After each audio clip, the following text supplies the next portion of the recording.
আমাদের মাননীয় মন্ত্রী সুমনা সরকার মহাশয়া আমাদের উত্তমাশ্রমে কী করেছে, কী অবদান দিয়েছে আমরা তা বলে বোঝাতে পারবো না। আমাদের দ্বিতীয় ধাপে আবার মন্ত্রী মহাশয়া এসেছেন, আমাদের সব রকম আশ্বাস দিয়েছেন। তাই জন্যে আমরা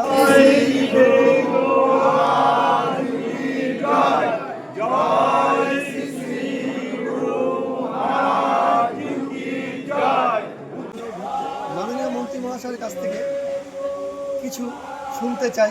নমস্কার। আজকে এমন একটা দিন, এমন একটা সন্ধিক্ষণে আজকে আমি আশ্রমে এসেছি, সেটা হচ্ছে আমি মনে করি পশ্চিমবাংলার সহ সকল যারা আমার বড় যারা গুরুজন যারা আছেন তাদের সকলকে নতুনকে প্রণাম জানাই।